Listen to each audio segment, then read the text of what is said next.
excited to see our semifinal matchup of the Johns Hopkins Blue Jays against the Syracuse Orangemen.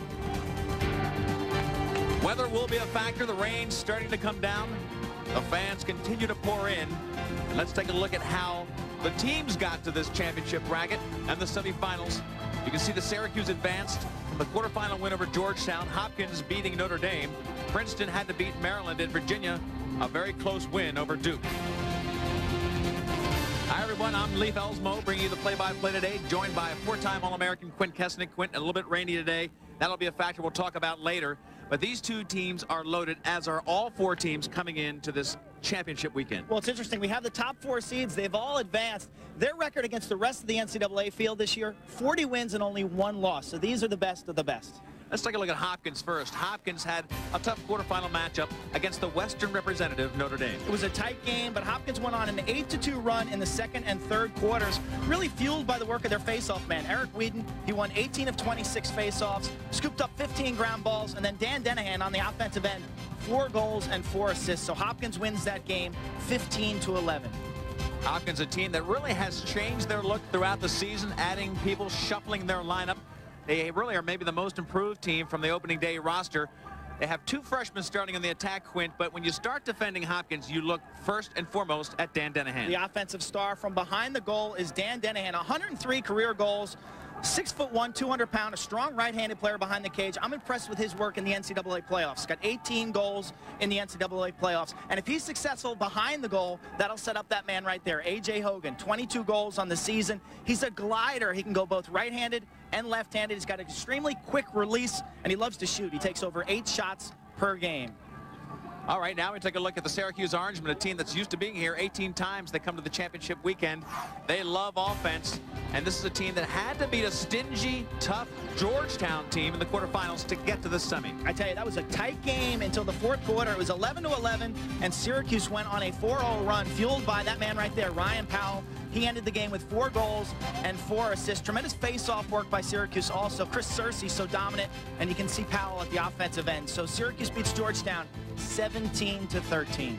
And, of course, Syracuse, as you watch Ryan Powell do his magic, a team that has more highlights on the offensive end than any other Division I program, has the most dynamic player in the guy we just talked about, Ryan Powell. Well, Ryan Powell, probably consensus All-American and the Player of the Year candidate. He leads the nation in points per game. He scores over 6 points per game. He's got over 130 goals and assists for his career. Tremendous balance. He's got great leg strength. He loves to back his defender into the goal and his vision. And when he's seeing the field well, a guy like Mike Springer can really thrive. Springer, only a sophomore, 43 goals, including 10 hat tricks. Look at the shot, the stealth bomber, 102 miles per hour for Mike Springer. So that they really work with one another very well. Powell behind the cage and Springer in front. All right, well, this will be the second meeting between Hopkins and Syracuse. Earlier this year, maybe the most dramatic regular season game of Division I lacrosse. It was a great game. March 17th, a Friday night in the Carrier Dome. Syracuse had a big lead. They were up 13-8, but Hopkins rattled off 4 straight fourth-quarter goals to make it 13-12.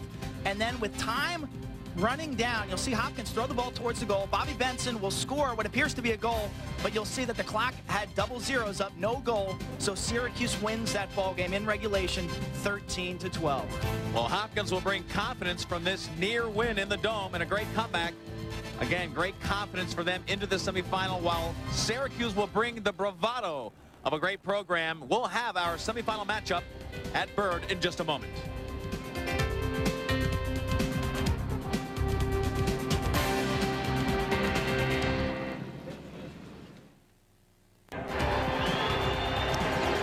Welcome back to the University of Maryland, College Park. It's the NCAA Lacrosse Semifinals, ESPN's production of the best in college lacrosse. Today's semifinal, Hopkins against Syracuse.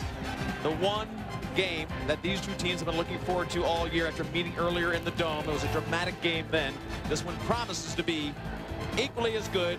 Thousands here to see it.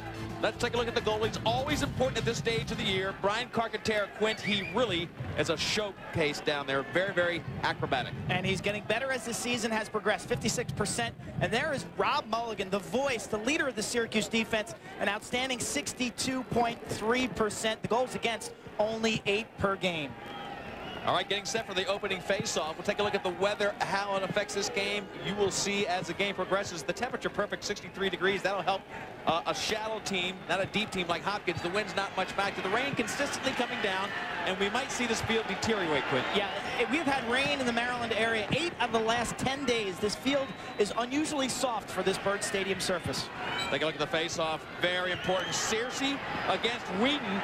Searcy with the first face-off, winning the draw, getting it back to Liam Banks. Searcy, the #1 face-off specialist in the country, 72% on the season, going head-to-head with Eric Wheaton. This is Ryan Powell, everybody's selection for the probable player of the year. Out to Coyote, number 16 on the midfield as they work it around. Devin D'Arcangelo on the far side. Very high-powered attack. The weather might slow them down a little bit. Testa playing defense on Ryan Powell. Kaufman, number 32, a great offensive weapon to Coyote, who has a little bit of room. They spread it out for him. Comes down, dishes it back to Liam Banks. Banks works the far side. Gets a beautiful check from Sean Nadelin to take it away. Carcaterra comes all the way back to double team. It's going to go to Hopkins. Nadelin's a good story. Started his career as a midfielder.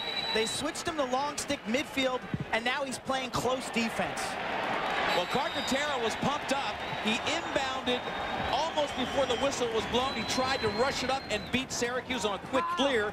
A little bit too strong with the emotions. He overthrew the player. Syracuse was substituting on the far side. That's John Desko's second season as a head coach. Look at the great record, 25-6. He's been at Syracuse since 1976, first as a player, then as an assistant coach. John Hall's in his second year here at Hopkins, and equally a very tough, competitive record. 20-6, 20 wins. He's looking to get to that championship for the first time. Colors, of course, Hopkins in the blue. Syracuse with the white jerseys. They get their second possession. Ball thrown away by Carcaterra. He made an excellent play on the end line, and now they'll start again with Coyote. This is the same play they started last time, him working on the wing, driving it in, and looking for Liam Banks behind. The matchups have been set. Hopkins covering Ryan Powell with Brandon Testa. Nadelin is covering Liam Banks. This is Kaufman. He gets the double team, can't get rid of the ball. Position lost. Wet field, put him on the turf. That was the first slip. You saw P.J. DeConza come over and just slip on the double team, but Kaufman couldn't find a shot or a feed. Kaufman, 22 goals and 23 assists. He loves to pass. He had 4 assists against Hopkins in their regular season game. He goes to the goal for himself, but his first option, I believe, is passing. He keeps his eyes up, has great vision. That time the ball just rolled off the top of his stick and out of bounds. He was in great position to put some heat on Carcaterra. Now again, Hopkins trying to clear the ball. This is their second clearing attempt, and this time they're into their offensive territory. Hopkins now with Justin Shaverly, gets it down behind the goal, and this is the big man, Dan Denahan, the anchor. Ryan Powell on one end, it'll be Dan Denahan down here. He's got 2 freshmen playing alongside of him. Fraterola with the ball right now. He is a story as well. A lot of faces that have been added to the roster to give punch to the first line.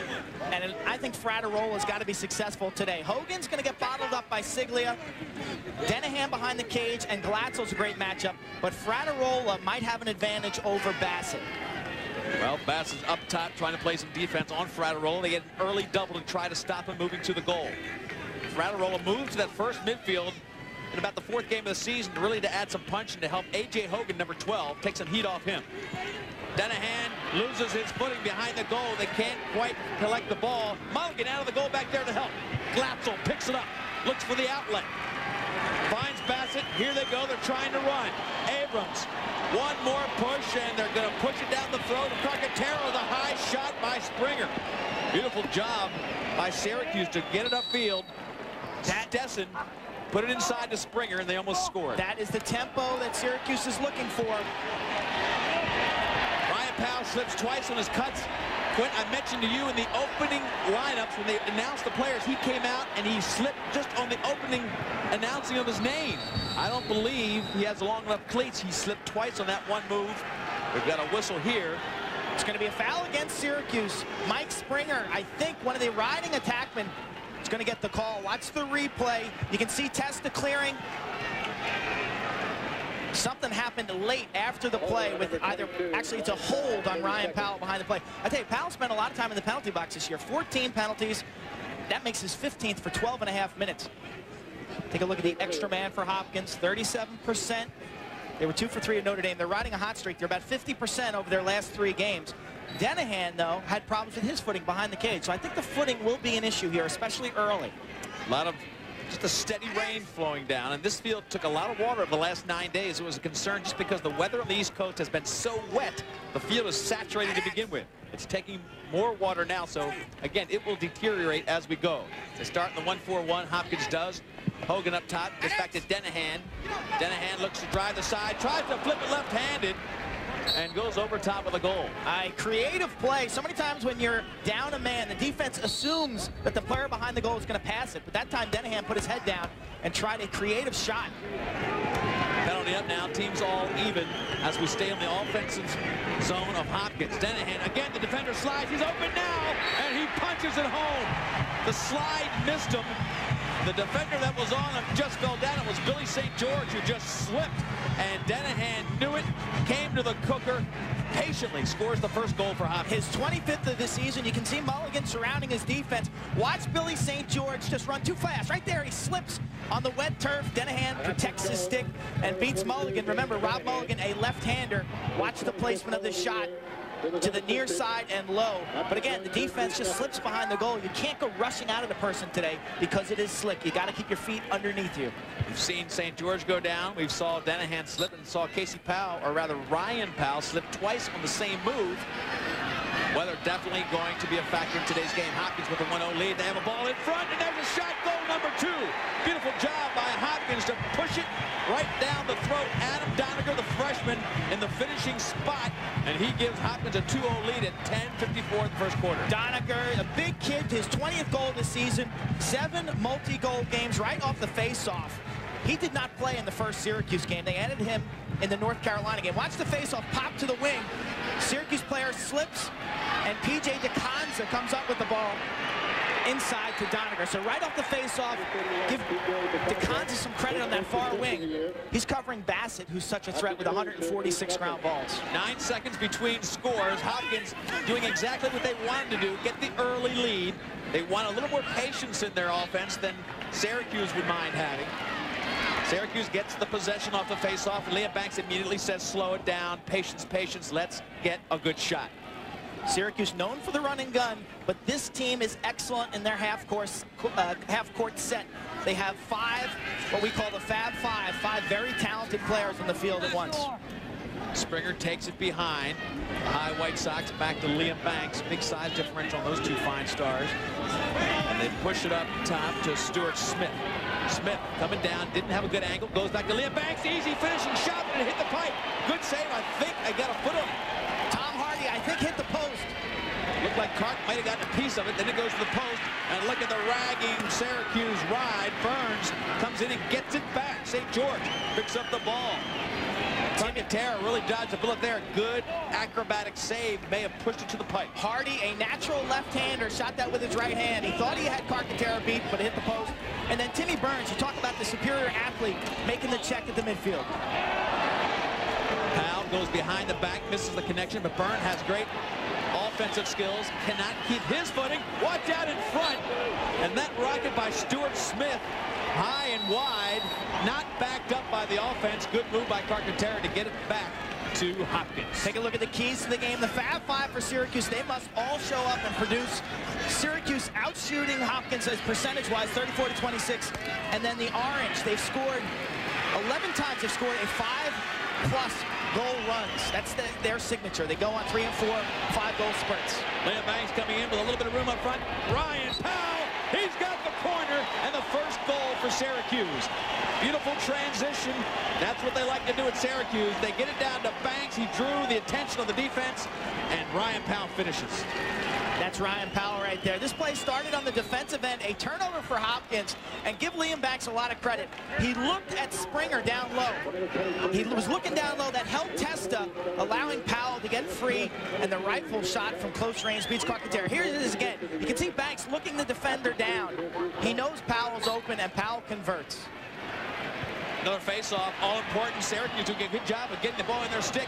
Springer trying to get it down low to Banks, can't, and Carcaterra again being very, very, very acrobatic and involved in the rides. He has come out every time the ball's been close to him giving it back to Whedon, the face-off specialist. Whedon doesn't mind shooting. Comes down and meets a little resistance, so he gives it off to the wing. Dan Stetson blocked him up. Stetson had a sense that he was going to go to the goal. You can see the impact that Sam Bassett has on the wing of the faceoff. 146 ground balls for Syracuse. And then you can also see the impact that Brian Carcaterra has around the goal. 54 ground balls, which is by far the most by a goalie in this tournament. Faceoff so far, 3-1 in favor of Syracuse. Syracuse doing a great job against Wheaton, who has really been sensational for Hopkins in the faceoff circle. Hopkins again, this is A.J. Hogan. He's got a great left hand. He can shoot so well, left-handed or right-handed, with accuracy and speed, but Mulligan gobbles that one up. That was pretty far out on this kind of field. He bounces it, Mulligan just gobbles it up. Here comes Syracuse. Mulligan controlled his rebound, played his angles very well, and you can see the ball skim off the wet grass. He was aware of that and stayed low. The tendency, these are turf goalies. They're used to high bounces, but today that ball will stay down low. Syracuse calming down their offense, being a little more patient. We've seen that with John Desko the last 2 years as he took over for Roy Simmons Jr. Syracuse doesn't mind taking a little bit of air out of it, getting a little more control of the 6-on-6. Hopkins out to a 2-0 lead in this game. Syracuse answered with Ryan Powell, and now they have the ball again. It's been a frenetic first 8 minutes of this game. You can see the tempos. There's the rocket 100-mile-an-hour shot right into the face mask area of Carcaterra. Coyote drew the defense, and they get it into Springer, and he's got the cannon. I tell you, the stealth bomber, watch this. Coyote penetrates, draws the double. Springer just has Carcaterra beat. Fortunately, it hit him in the head if you're the goalie there, but Springer, you can see the velocity. Springer hit left or right of that target. He scores with the velocity and the distance he was from the goal.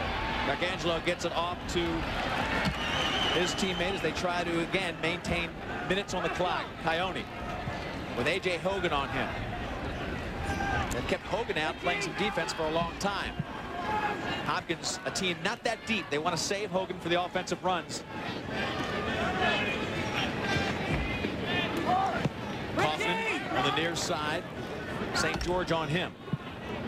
Ryan Powell on the crease with Testa on it as they rotate around. Coyote trying to get a little step. Schwester playing great defense. Here's the double. Inside, good slide by Hogan. Tremendous slide. The second slide by Hogan coming in to really block that play. First slide was #1 Shook. Hogan came in on the second slide to get the ball down for Hopkins. Hogan's been out there for about 4 minutes. What I was saying about the pace of this game, very up-tempo early. I think the adrenaline will wear out here, and I think we'll settle into a more half-court type of ball game. We looked at the weather conditions, and really, these guys, in great condition as they are, will be able to go a long way today. This is not a hot day, as you can tell. The overcast conditions, if it doesn't rain too hard, they will be able to go a long way with their conditioning. Hopkins now trying to be patient. Justin Shaverly, number 21. Gets the double team, dishes it off. This could be trouble, but they couldn't pick it up. Doniger just mishandled it. He would have had trouble on top of Mulligan, but he couldn't pick it up. Abrams now looking for the fast break. Abrams is a threat to go to the goal for himself. In high school, he was an attackman, then moved to the defensive position. He is no stranger to attacking the goal. A great dodger, tremendous stick skills with that long 6-foot pole. He can put the ball in the net, too. Doesn't mind shooting in the tradition of the great defenseman from Syracuse. Now Syracuse with another possession. 5 minutes left as you see the first quarter time. Looking for matchups behind the short stick. Far side, Ryan Powell sneaks in. He got tested to turn his back and just squirted down to the pipe, and they found him. Once Ryan Powell got the ball, it took one fake before he buried it. He gets the second goal for Syracuse. His second goal of the game. Now the defense, watch the ISO of Ryan Powell here. You see the Testa will slide. No one picks up Ryan Powell. He just left him alone in front. The dip and dunk, beautiful control close to the goal. Watch it again. Kaufman with the assist to Ryan Powell in front. Hopkins was double teaming Kaufman behind the cage. The help in front was not sufficient. You can't leave that man open in front of the goal. Ryan Powell, his second of the game. That was very bizarre because Testa was sliding away from where the ball was. It had a very bizarre look to it. They sent Shook behind the cage to pressure Kaufman. They didn't like the matchups. Remember, they had their offensive midfielders on the field. Cersei with the possession, gets hammered. A little bounce shot, took something off it. He beats Carcaterra for the third straight goal for Syracuse. They have a 1-goal lead. And Cersei Searcy has been on fire at the faceoff X. In 2 games against Georgetown, he won 45 of 50 faceoffs. Watch him convert. He's known to bring the ball backwards, and I think he mixed things up. He went forward with it. Syracuse dominating the faceoffs 4-1 over Hopkins. Well, and because of that, Hopkins trying to shake it up. They put Joe Driscoll out there to take this draw against Syracuse. Number 11, Driscoll trying to shake up the success of Syracuse, and he gets another one. Flips it back. He couldn't pick it up cleanly, and he may lose it with that flip. Big time hit by Doniger. Ball still on the wing. Hopkins will pick it up. That was a sick hit by Doniger, 225 pounds. And Coach Hawes on the far side is going to call a timeout. But Syracuse scores only his 2nd goal of the season, 9 seconds after Powell had scored. And 2-0 Hopkins lead erased by Ryan Powell with 2 straight goals. And as you mentioned, Syracuse giving Syracuse their first lead.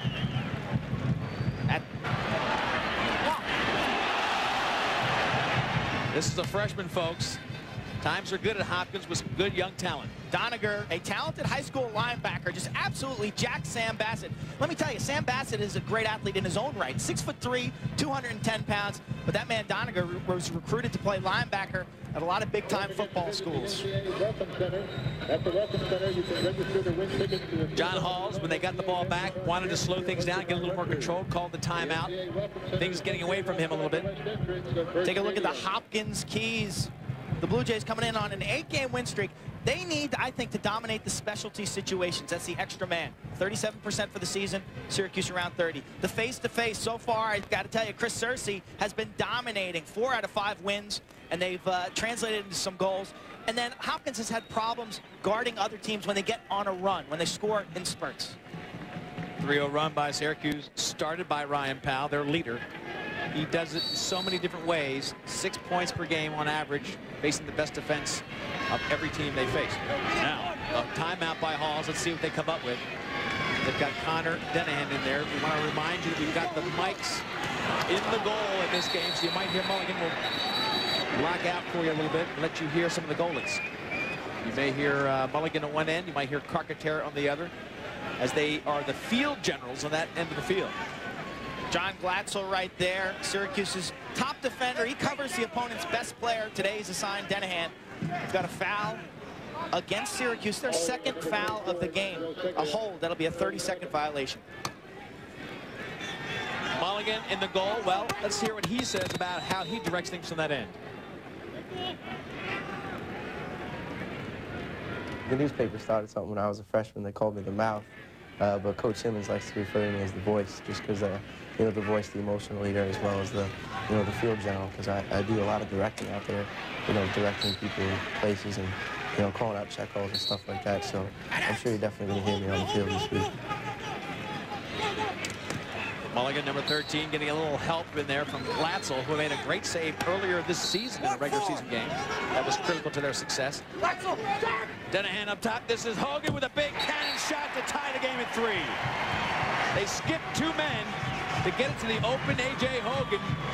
He took 2 steps and just put all he had in it to beat Mulligan. Syracuse was sitting back in their 5-man zone, and Hopkins threw a barrage at Mulligan. That was the 3rd shot of this possession. Watch Denahan, sees the field. Hogan finds the seam in the defense. And look at the location. That ball very close to the post. Perfect shot against a left-handed goalie. You want to shoot as far away from his stick as you can. Hogan on the board with the first extra man goal of this game. Syracuse back to the face-off circle against Whedon, number 3 for Hopkins. He squirts the ball out, but it's Hopkins' great wing play of Shook to get it up to their own. Back to Whedon, actually, and here comes Fraterolo, but a stick check by St. George takes it wide. Mulligan slip coming out of the goal. We anticipated a high-scoring game. This game projects to be in the teens. The second game of our doubleheader later this afternoon, Virginia and Princeton, will probably be a more low-scoring game. But this game, I think these teams can combine for 30 goals.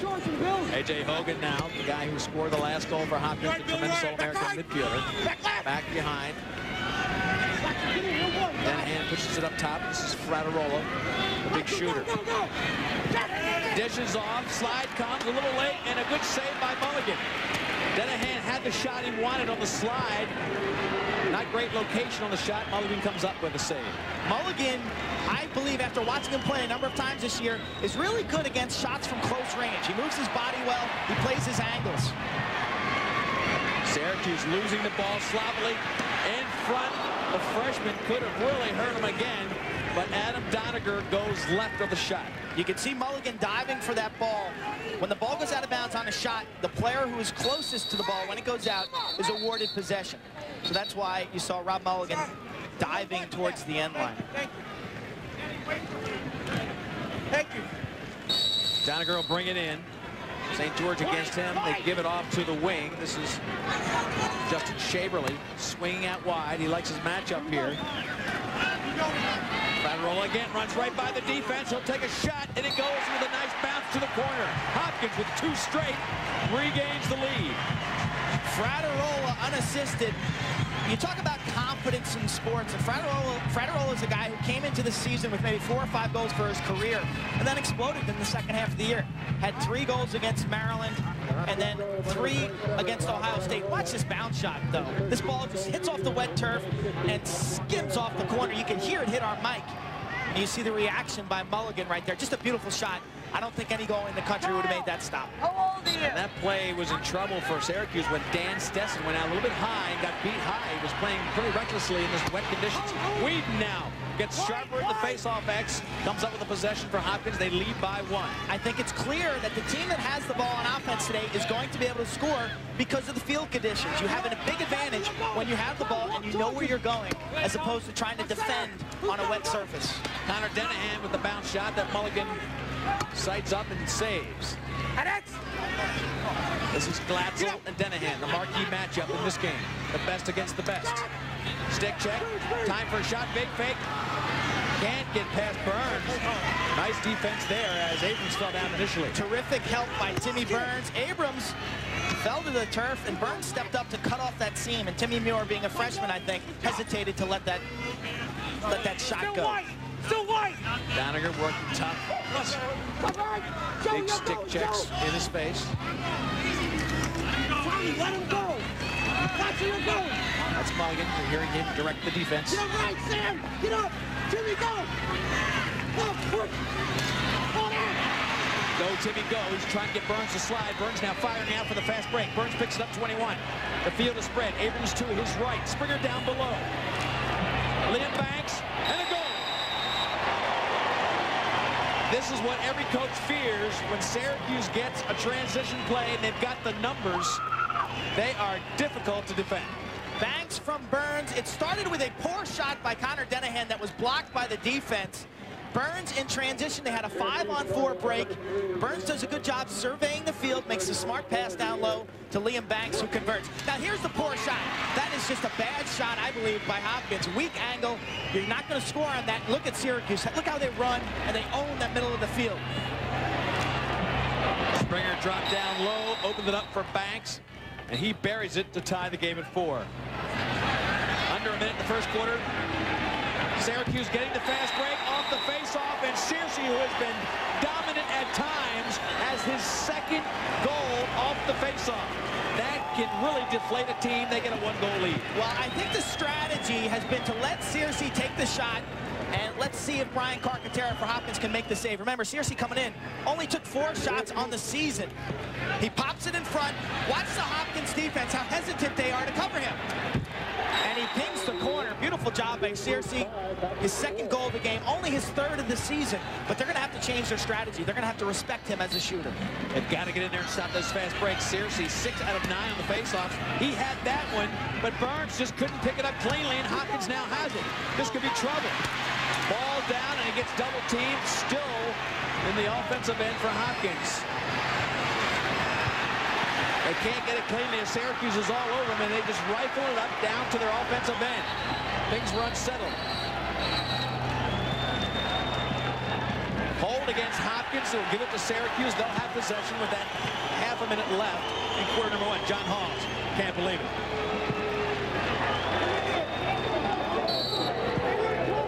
Give Syracuse a chance to work on that 1-goal lead. Coyote, the number 1 offensive threat on that midfield. Number 16 gets it to the wing. He's running with Devin D'Arcangelo, another good shooter, number 31, right there with the ball. But Coyote, senior from Yorktown. They'll watch the clock. They'll want one shot. He's got 11 left. Rolls in, gets a double, shoved all over him. Time winding down. They might not have enough. Liam Banks has to get into the crease quickly. Pushes it up. Time for a shot, and the clock expires, ending the first quarter. Great offense. 3 major swings of momentum as Hopkins opened up with a 2-0 lead. 3 straight for Q's, then 2 for each team, gives us a 5-4 first quarter score. We'll be back to Byrd Stadium in just a moment. Lacrosse championships from Byrd Stadium. This is Hopkins against Syracuse, the first of 2 here from Byrd today. Lee Felsmo along with Quinn Kesenick. A great first quarter action-wise, Quinn. Everybody got their money's worth. 5-4 they ended up, but they were back and forth. The MVP right now is Chris Searcy for Syracuse. He's got 2 goals. He's got face-off domination, including that last one where he pulled back the basket. Take a look at the first quarter stats. All even. Look at the saves, though. Carcaterra with only 1 save, and the ground ball. Syracuse showing their athleticism, their speed and size. They definitely have the advantage over Hopkins. Sloppy field will make sure you're going to have some broken down plays. You're going to have mistakes, and I think Syracuse doesn't mind chaos on the field. John Hall's with next time we're gonna go get not having much chaos. You're hearing Brian Carcaterra. We're going here. Tight now, it's not your chance. Both of these goalies vocal, very active. Brandon. I got home. Carcaterra called Brandon for the slide. The slide came, but perfect location on the shot by Coyote. Puts it right inside the pipe, hit high, tough to stop, and they get a 6-4 lead. Coyote's 21st goal of the season. You think back 2 years ago, Matt Coyote was only a sophomore, struggling on the offensive end. You talk about a guy who's worked at his game and improved and become a stellar player. It's Matt Coyote, one of the most improved players in the country. Watch the location. Pings the lower corner. Beautiful jump shot right here. That's not bad defense. You hope your goalie can make that save, but credit Matt Coyote. 21st goal this season. Syracuse has got a 2-goal lead. And 2 3-goal runs for Syracuse. In those runs, they've got 3 unassisted goals. And here they go in the face-off against Syracuse, just wearing out Hopkins. Good play by Testa to pick it out of the stick of Ryan Powell. Up to Fraterola. Don't cause problems here. Fast break. Benson to the left. Benson will crank it. Good defensive check by Abrams. Ball on the turf. Finally, coming out of the pack, Syracuse will bring it up. Great push. They're playing Kelly and Smith a lot on that short stick defense. They're trying to run a lot of legs in there, Syracuse is. Kelly did a nice job there. Marshall Abrams made the play. We're seeing a lot of sticks, defensive sticks getting them and blocking passes as Nadlin just does it on that end. But Abrams blocked the initial shot by Benson. Now A.J. Hogan with a little bit of room. Tim Burns has to lock up on him. He takes a shot from outside. You heard it jar the mic. That was from a pretty good distance. And he just lights up the same spot that Coyote hit to tie it. You got to be kidding me on some of these shots. These are sensational shots. Watch this angle. You'll be right behind A.J. Hogan. I talked about his quick release. Well, here it is. Stop, pop, and fire the ball to the offside, right at the hip. Watch it again. This angle, you can see the location. Very difficult for Mulligan to get his stick across the cage and make that save. A.J. Hogan, his 2nd goal of the game. And I got to tell you, both goalies right now, they're at them. These are incredible shots that these players are throwing at them. Right, they're seeing great marksmanship. Again, the location, as you mentioned, perfect for Hogan on that one against the lefty. Not many body parts can get to the hip side off the stick side. 6-5 the score. Faceoffs 8-4 in favor of Syracuse. And Whedon, though, pushes this one down, keeps it for himself, and just gets a little bit lazy with it. Ball comes back to Syracuse. Boy, he was just standing there waiting for something to develop. Syracuse just checked it out of the stick. Very bizarre. Good hustle by Syracuse. Get ready, okay? Carcaterra talking in the goal. Syracuse bringing in their 2nd midfield line. Timmy Burns, number 21, the tall right-hander, the primary threat. Burns 14 goals on the year. Who's hot? Stuart Smith working up top. A little bit of room. They open it up for Smith working up top, a little bit of room, they open it up for him. Ryan Powell spending a lot of time on the crease with Testa. Back left. Testa really face guarding Powell, making it difficult for him to get the ball. I'm surprised that Ryan is content to play in front of the goal. That's where he is right now. He's finished twice. He had the first 2 goals in the game to get Syracuse rolling. Burns rolling inside. Now the slides come. Somebody's got to be open, but nobody picks it up. Schwester with a great slide to level Tim Burns. Now they're driving down with Muir, the young freshman. 2 kids were really bumped up to that second midfield late in the season. The Loyola game, the last regular season game, they made a big impact by adding speed to the line with Connor Dennehan. Hopkins bumping A.J. Hogan to the attack on this possession. The second midfield in the game, Connor Dennehan, back left, the leading scorer of this unit. But you can see Hogan now operating behind the goal in an attack role. Back right. The great All-Americans, you want to keep on the field as long as possible. You're working from midfield to attack if you're the coach. And that's exactly what John Halls is doing. This is Connor Dennehan, the leader on this young second midfield. Ryan Powell caught playing D right here. Has played midfield on occasion at Syracuse. 2 passes, look behind. They've got an open guy here. Hogan wheeling in front, and he puts it right between the wickets. It looked like Mulligan can't believe it. Great shot again, a lot of speed. Mulligan was set, but great location and velocity. Puts Hogan back on the scoreboard, tying the game at 6. Hat trick for Hogan already. I tell you, you talk about diversity and shooting. Listen to this. Back left. Go, go, go. You can see Mulligan upset with himself. Watch the ISO of Hogan right here. Notice how he does the overhand shot that ends up down between the legs of Mulligan. His last shot went a little higher. This one goes lower. I've seen this kid play an awful lot of games, and I still don't know what his tendencies are. That makes him a successful shooter. He really varies it, and he changes the way he releases the ball out of his stick. He shows no weakness with the right or left hand. He's got great velocity, extension, tremendous shooting from both right and left hands. It's been a game of swings. 2 goal runs for Johns Hopkins. This is their third 2-goal run, and 3 goal runs for Syracuse. Syracuse comes up with possession. Springer. Back to Liam Banks. Get ready! Finally, Powell comes off the crease. He gets possession. A nice pick. Gets him a little bit of room up front. He bullies in front. Gives it off to Springer. And a good stick check. Beautiful last-minute check by Shook. Took away a goal. Shook got there at the last second. That's Mike Springer, the right-handed shooter for Syracuse, taking the feed from Powell. Kaufman on Brasco. He's got room, and he's got rope. Beautiful corner shot. He just rolled inside of Brasco, and again, the far pipe. They're finding it beautifully. That's a 1-goal lead now for Syracuse. First goalie to make a save wins. Watch Kaufman on the far side. You'll see a seam develop. Right here, there's no defense. You see right there, Hopkins slow to slide. They didn't fill that area very well, and credit Kaufman for finding the opening. Got that one above Carcaterra a little bit on the far side. Watch the location of this shot right here, right-handed, just to the far post. Carcaterra and Mulligan, you got to say they're both struggling right now. They are. They're getting a lot of shots. The unsettled, I think, defense, because of the wet surface, probably gives them a little less stability, and they need a few saves to feel comfortable. Mulligan coming out of the goal. His team leads by 1. He's got Abrams in front of him. He better get rid of it. He throws it away. No. Finally to the far side. Almost gave it up.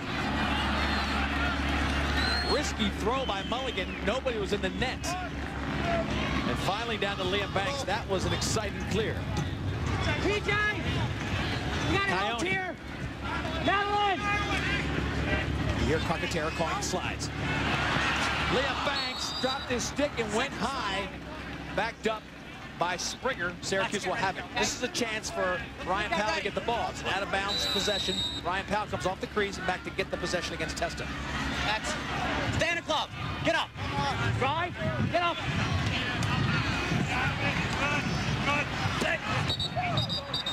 Testa going to be called for either a hold or a push, but you can see Powell struggling with his footwork, and his game is based on his leg strength and being able to back a defender in.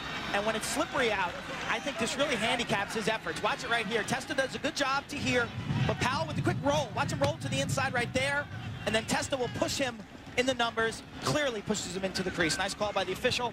Testa will spend 30 seconds in the penalty box. First extra man for Syracuse. Powell will have the ball behind as they put their 6 shooters out there on the season. Not as good as Hopkins versus Georgetown, 1 for 4. So, and they talked about it yesterday when we talked to the players, but they've been struggling a little bit here in their extra man. They feel like they should be better than they are. Hopkins right now shutting off Ryan Powell behind the goal with number 17, Rick Schwester. You can see the shut off right there. They're content to play a 5-on-4 in front of the goal.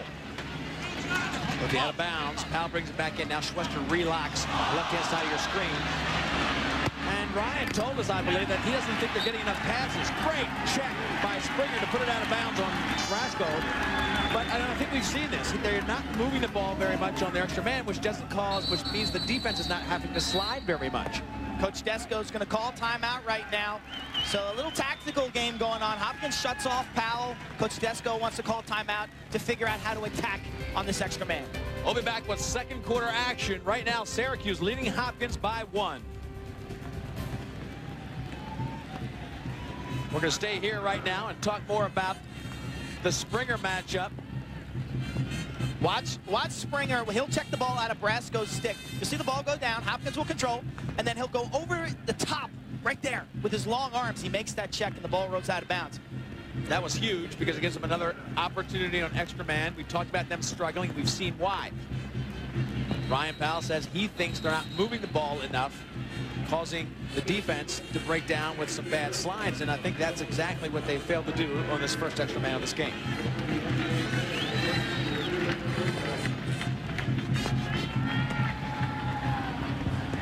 We want to remind you that Pro Beach Hockey is coming up Monday, June 5th, 3 p.m. from Huntington Beach, California. This is exciting Pro Beach League Hockey. It's 3rd season featuring 6 teams. You got to watch this Pro Beach Hockey. Today's extreme sports fan really loves it because it combines 3 emerging segments of the industry line: the fitness hockey player, the aggressive skater. It's all right here on Pro Beach Hockey, June 5. ESPN.com, a part of the Go Network, go.com. And we're back to Bird Stadium with an extra man. Now we're saying all even. The referees on the far side, you can count 6 players for Hopkins. Coach Desko not happy. He called that timeout specifically to design an extra man play, and then to find out that you're all even after the timeout, it's got to be very disheartening. He still has possession and a 1-goal lead. The rain coming down heavier. You see Desko getting saturated on the sideline. Second season as head coach. He's been with the team for so long.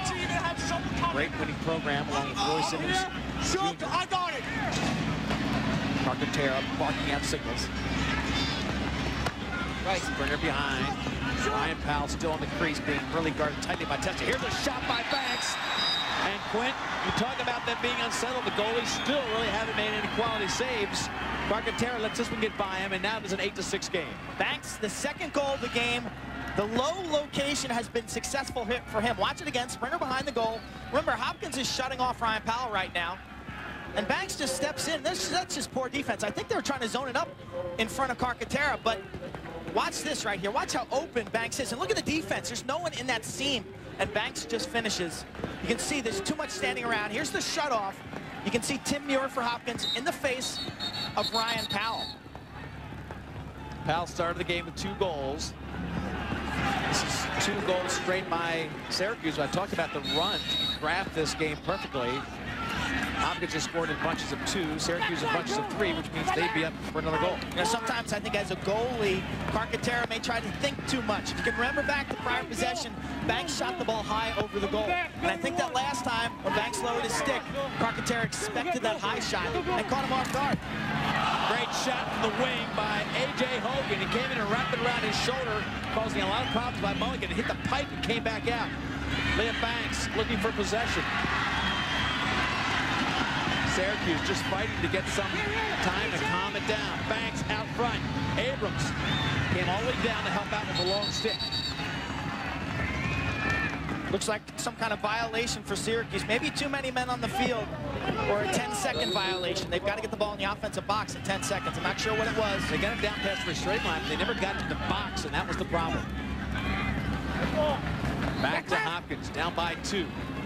Rain continuing to come steadily field will be breaking down. We talked about the East Coast really being wet over the last 9 days. They've done a wonderful job on the field, but it is wet underneath that luscious green grass. They brought in a helicopter on Thursday to dry this field, and yesterday the field had fans. So the field's in good condition. We'll see how it softens up as this game progresses. Do your one for now. Billy, get in your one, Bill. Mulligan telling Billy St. George he's number 1 on the slides. Rattarola gets it behind to Dan Denahan. Hopkins being patient. Remember, over the past 5 minutes, they've played defense the entire time. We're going back to walk towards you. Go, go, go. Check. Foul call, continuation play. He's got to make a save. Ball goes wide. That will be a foul on Stuart Smith, the short stick defender. You could hear the reaction from Rob Mulligan. That'll be another pushing violation. Frattarola drawing that foul. Nice close-up of Dan Denahan. We'll see what the Syracuse defense has in store for this Hopkins extra man. They have been known, Syracuse, to shut off a player of their own. Watch the replay. This is Denahan attacking Billy St. George, and St. George does a nice job there getting his stick on Dan Denahan's gloves right there. Hogan. This will be the third extra man. They are 1 out of 2, 50% today. 4 shots. Right now, Denahan is being shut off in the middle of the field. Keep your eyes on number 12, A.J. Hogan, at the top of the box. Ball comes inside to Hogan. The stick checks, put the ball back on the turf. Well, they got Denahan in the rotation, even though he was shut off, which is a good thing to do. Hogan got the ball, but a great slide, put it back to Syracuse. That last play, going to be offsides against Syracuse, so Hopkins will have possession. The last 2 times down, as you look at John Hawes, the Syracuse team has lost the ball on mental mistakes. They didn't get it into the offensive box, lost it. They were offsides on this last one, lost it. And they keep giving the ball back to Hopkins. Team's back to even strength. Rabuano. Rob Rabuano comes in here, gives it back to Doniger. Far side is Denahan. He's got Glatzel on him. Back left. Syracuse is doing a nice job of the interior of their defense. Benson, number 13, the tall left-handed freshman for Hopkins, is such a scoring threat, but they're really not letting him get involved in the game. If you think back to last week against Georgetown, Scott Urich, Georgetown's crease attackman had 5 goals. So Syracuse's defense doing a better job inside. Hogan tries to beat 2 players. Great slide by Burns. Gets the ball back on the turf, but nobody can get it cleanly. Finally, Hopkins, Dan Denahan comes up, looks for an outlet. He'll resettle the attack. He's got a little bit of room, so he's going to push. Back left. Back to X. Doniger looks for a sliding crease man. Finally gets to Benson. He talked about it, but a good foot save. Mulligan comes up with a nice leg save, and Benson was exactly where he wanted to be. Benson slides so well inside. He shifts from post to post. They finally get it inside to him. Watch this. Watch this replay right here. Watch the early slide. The Syracuse defense right there comes and makes the body contact. That's a double team on A.J. Hogan. The open players are generally behind the goal. Look at the swarming defense. At that stage, you got Syracuse defenders all over the middle of the field, swarming to A.J. Hogan. We've seen what he can do with the ball. Burns with a nice early slide on that one, but now we're back to the offensive end. Stuart Smith getting a lot of playing time, number 35, gets it back behind to Liam Banks. Banks to Powell, who's out there with Testa, and he'll start the ball on the wing. Carcaterra talking about them setting up a dodge. Spencer Wright. Back left. Liam Banks gets up top to Timmy Burns. Smith, the other member of this line. Brasco was beaten by Burns earlier. Gets him get inside. The double team takes the check and the ball out of the stick.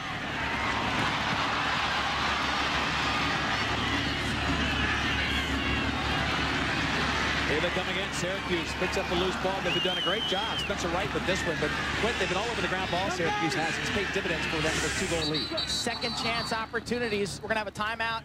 Coach Desco on the far side, but Hopkins making some stops defensively with the clearing game, going from offense to defense. A little sloppy right now. We'll be back to Bird Stadium in just a moment with the second quarter action from semifinal number 1. College Park, it's a great celebration of the game. Look at the rain coming down, continuing to get harder, steady. Syracuse, their championship years, tremendous program. 18 straight years they've been to the championship series. Right there, John Desko, longtime assistant coach, second year as a head coach. Kevin Donahue to his left, the assistant coach now, was a great player at Syracuse. And the team with a 2-goal lead as we go to the final 4 minutes of the second quarter. A sense of urgency for this Syracuse senior class. They have not won the national championship. They've been here every year. And Banks gets the ball checked out by Shook. Good defensive move there. And Ryan Powell, with a little bit of a lazy move to get the ground ball, gets pushed out by Testa. Testa all over him. In these sloppy conditions, you can't take any play for granted. Brasco wide open in the middle of the field as Syracuse changed personnel. They got their defensive line out there on the other side, and then they lose the ball. Couldn't handle it cleanly as they went to Connor Denahan. Connor Denahan trying to play defense, pushing in front. The shot and a good save by Carcaterra. He blocked that one beautifully.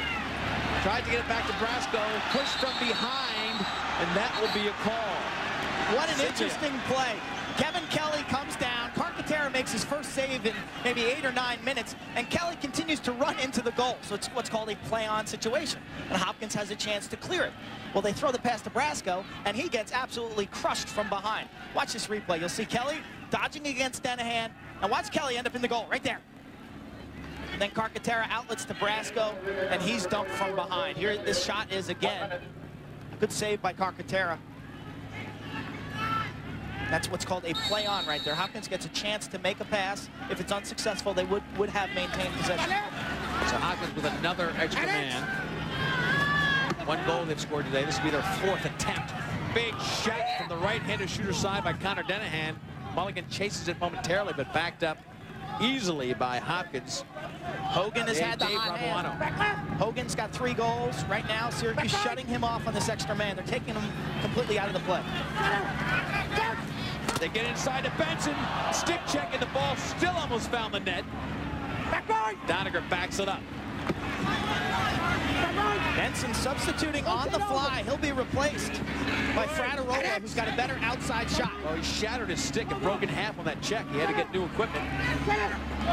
Then Denahan, A.J. Hogan, and he sends a rocket to the corner, goes out of bounds. Mulligan got a piece of that. You could see the water squirt off of his stick that hit off the plastic. Another shot. This one hits around the feet and just dribbles in. Good hard shot. Right-hand side, Connor Denahan. Hopkins' second extra man goal of the game. Intense pressure. Syracuse just content to pack it in front of their goalie, Mulligan. And Hopkins content to take those 12-yard shots. And Mulligan got a good piece of this. You see Denahan, number 24, he's been hobbled all season with some tendonitis, actually some arthritis in his knee. He's picked his game up, though, as the weather has warmed up. Spends about 2 hours every day in the trainer's room, and that one trickles by Mulligan. The second extra man goal for Johns Hopkins. Seriously back out to the face-off circle, number 46 for Syracuse, that would be. And Wheaton, number 3 for Hopkins, 2 of the best in Division I lacrosse at facing off. Syracuse had a good day. A.J. Hogan, who came out and played attack on this particular series, couldn't get it cleanly. They get it back to Mulligan. Mulligan quickly to the far side where nobody's on, Billy St. George. Now they'll shift some players around. Get Coyote out there. He does a nice juke move to get open. Slide comes in, but not enough numbers for Syracuse as they were getting some fresh legs on. I don't think you want to challenge a player like Matt Coyote up by the midfield line. With his speed and his skill, he can run by you quickly. Rich Schwester now with Kaufman as the guy he has to defend. Kaufman with great offensive skills. Came into this program as an attackman. Has been playing midfield till a spot opens up for him, hopefully next year on the attack. Banks underhand out front to Burns.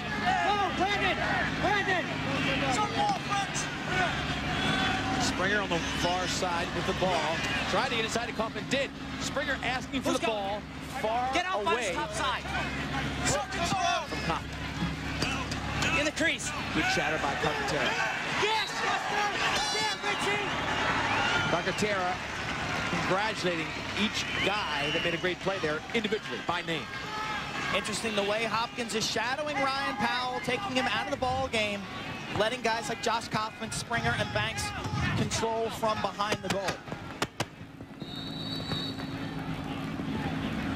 Carcaterra comes out for this clearing opportunity. Testo on the far side just pushes it up. Ryan Powell, one guy can't play two, and now Hopkins brings it down.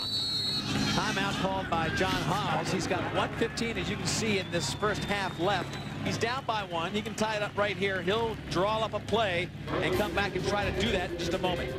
Byrd Stadium, the crowd's here. The water is too. Leads 8-7 from Byrd Stadium at College Park.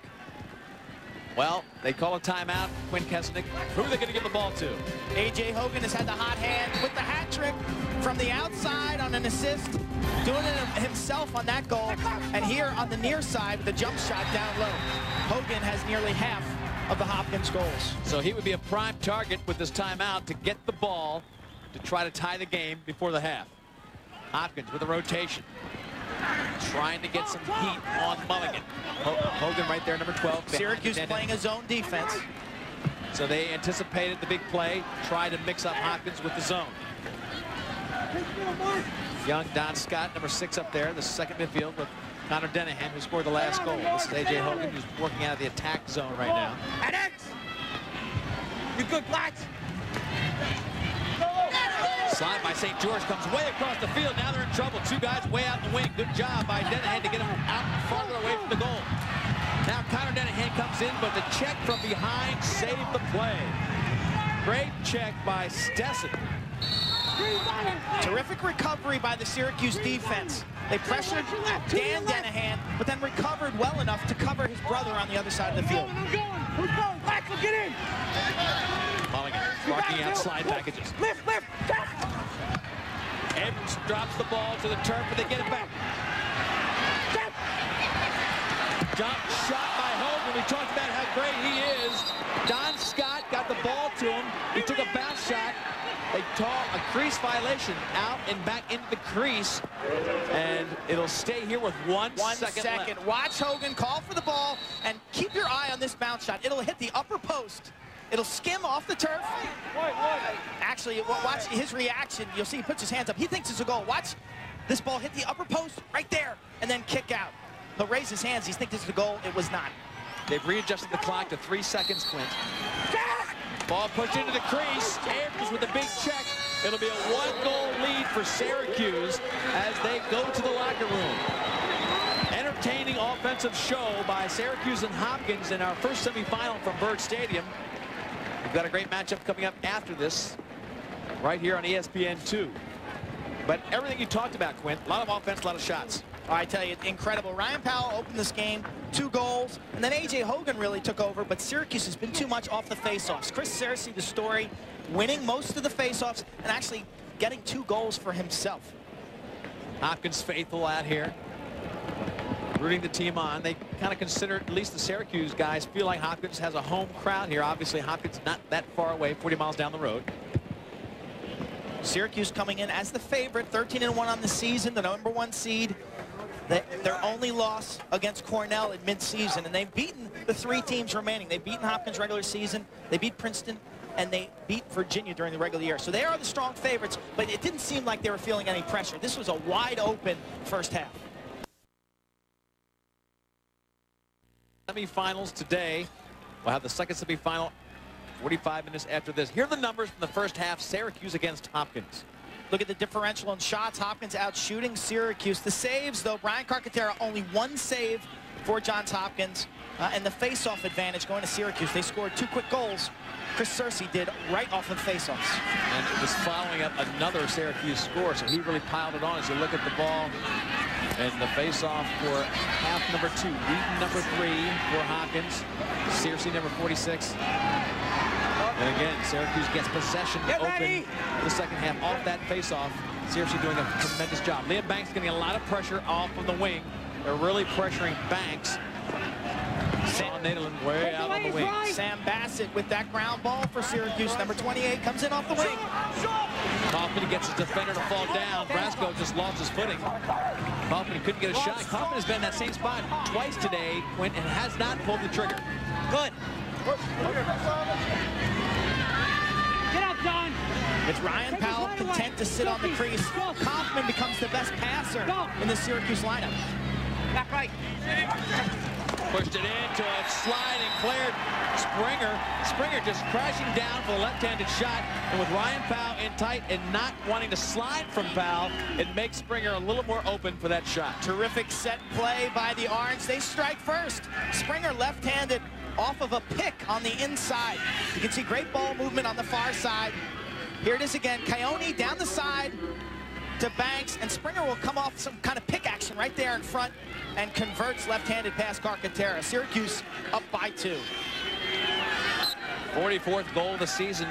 He's one of the biggest differences between the Syracuse team this year and last year. Glatzel on one end, him on the other. Here comes Syracuse off to Powell. Powell far side, and a finishing shot from Syracuse gives them 2 goals in a row. No, wait.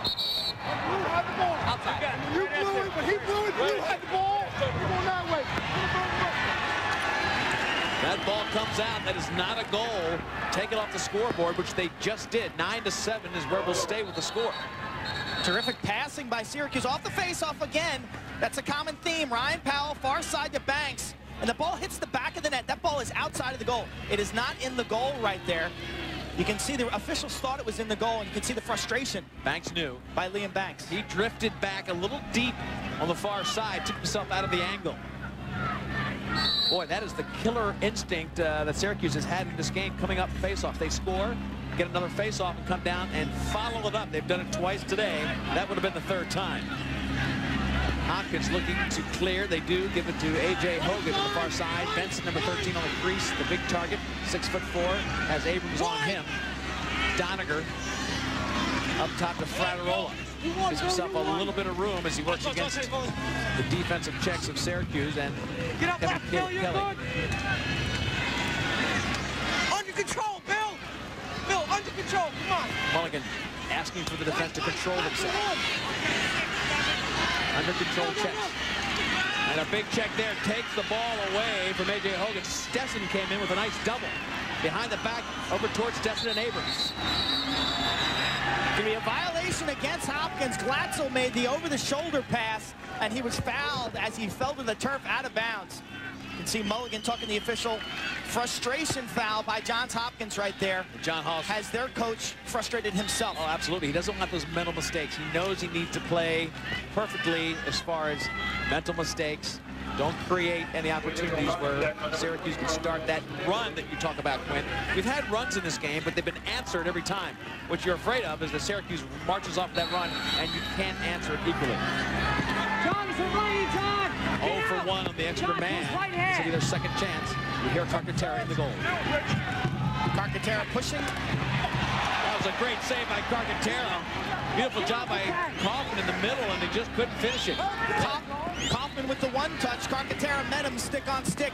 The biggest save for Carcaterra so far in this game. Had to go from behind out in front. Did a great job doing it. Liam Banks looking as they cut off Ryan Powell up top of this screen. You can see it off to the right. Powell not a factor. They'll bring 5-1-4. You can hear Carcaterra telling his defense to stretch, push out against Springer because of his shot. He can shoot the ball over 100 miles per hour. Stay on the glove. Stay on the gloves. Backside. Oh, good stick check by Shook. Springer had an open Coyote, and Shook really helped out his goalie there. Again, Liam Banks coming around the same spot, not improving his angle very much, and Carcaterra gets another good save. Great ride by Ryan Powell. He's double teamed, triple teamed. Bull move inside, looks to give it up. Brasco gets the ball out of Ryan Powell's stick. But again, Syracuse riding hard and getting the ball back. Delayed call. Springer! And another big save by Carcaterra. Powell is down. He was slashed violently. We may have more than one call coming up here against Hopkins, but Carcaterra just made 3 incredible stops. He is heating up here in the second half. Just when they need him to, because Syracuse is putting on an offensive show. Watch Ryan Powell try to take this game over himself. You'll see him hacked right here. Great check by Brasco, and watch the intensity inside. Shook loses his stick, and he's fouled right there is the foul.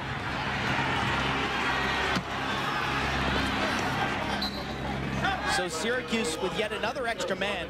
Carcaterra has been asked to make 3 stellar saves, robbing Kaufman and Springer. Ryan Powell getting a lot of attention. Sometimes you want to make sure the referee knows you're getting hit, so you stay down on the ground a little bit longer. Powell working on that power Coffin working on the footwear. Powell. Fly around. 2 goals today. He's been shut off at every opportunity. And again, they'll have an extra man opportunity.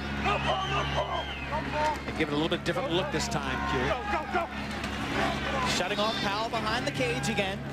Get out. Here comes a 5-on-4. Up top, this would be a big shot for the corner, but they can't get it to stick. Tom Hardy with the right-handed shot. Backed up beautifully by the man who was shutting off Powell. Powell falling asleep on that a little bit, and they get the ball back. Schwester with the heads-up play. Let's see if they can clear. Syracuse will try to match up man-on-man here. And very quickly, Carcaterra gets it up to Hogan. Hogan easily beating defenders in the middle of the field. So slick, right-handed, left-handed. He loves a little bit of room in the middle of the field. Really put pressure on the defense. Let's see if Syracuse doubles. Remember, they're still on the extra man. They'll send a double team to try to make the takeaway check. Shut him! Turn him back! Trying to get an opening with the double team coming at him, and that pressure on Fraterola. Put the ball on the floor. Can they get it back? Finally, Abrams. And here comes Syracuse pushing it down. Tom Hardy over to the side to Dan Stessen. Fraterola caught on the defensive end of the field now, but as the penalty expires. Stessen gets it in traffic, and he gets hammered by Schwester. Beautiful job defensively by Hopkins. Carcaterra and defense of Hopkins really getting tight here after Syracuse opened up the third quarter with a goal. Timeout called by Hawes. He doesn't like the lack of control. I think he doesn't like the fact that he's got to call timeout so early in the third quarter. We'll take a short break from the third quarter action and come back with Syracuse leading Hopkins by 2.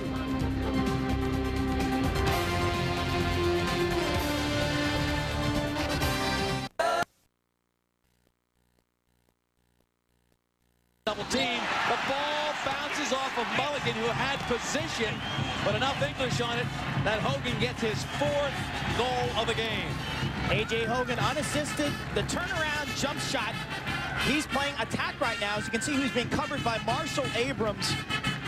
Watch the replay. Hogan doing it by himself. Look at Abrams. That's excellent defense. If you're Syracuse, he just turns and jumps. Mulligan sees it, gets a piece of it, but so frustrating for the Syracuse goalie. Hogan on fire. 26 goals in the season, 4 today. Focused on the sideline, you can see him just all business today. The first team All-America is. Interesting, last week against Notre Dame, the quarterfinals, 0 for 10. His shooting, he was just missing the goal by inches. Today, you can see he's putting the ball on goal, making Mulligan make some saves.